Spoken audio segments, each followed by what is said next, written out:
Les chiites, qui sont-ils vraiment?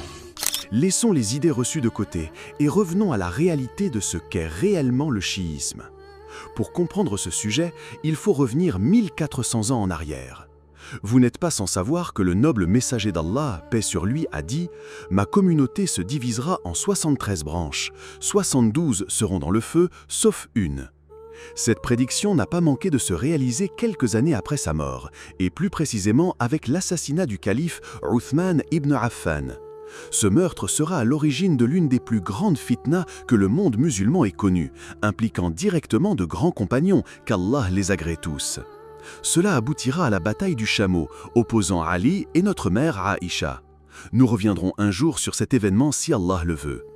Pour l'instant, comprenez simplement qu'il y avait 4 postures parmi les musulmans. Ceux qui exigeaient l'application du talion au meurtrier de Uthman avant de reconnaître le califat de Ali et qui étaient du côté de Muawiyah. Ceux qui reconnaissaient le califat de Ali sans lui faire allégeance à cause des divisions.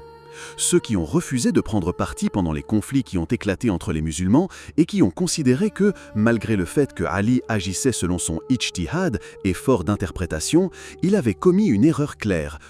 Enfin, le groupe qui s'est joint à Ali pour marcher contre Muawiyah.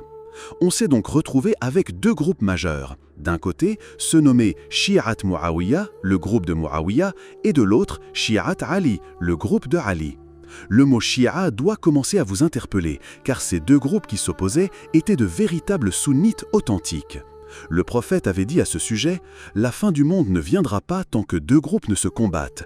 Une grande tuerie se produira entre eux. La proclamation des 2 sera la même chose. » La phrase « la proclamation des 2 sera la même chose » signifie qu'ils prétendront tous défendre l'islam ou la vérité. Aucun des 2 ne sera clairement en dehors de l'islam.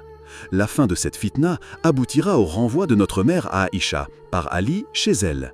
La réalité démontrera que c'est Ali qui avait raison sur le fond, et c'est aussi l'avis majoritaire des savants.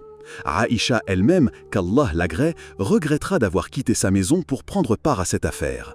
Ce sujet est complexe, donc il faudra qu'on y revienne avec plus de détails.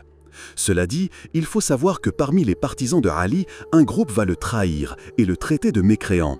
Ce groupe a été appelé les Kharijites. Les autres l'ont suivi jusqu'au bout, et ce sont eux les véritables chiites, du nom Shi'at Ali. Mais tout comme les sunnites, une partie a fini par dévier du droit chemin et est tombée dans le sectarisme et l'extrémisme, adoptant des croyances non conformes au Coran ni à la Sunna. Mais cela fera l'objet d'une autre vidéo intitulée « Les sectes chiites ».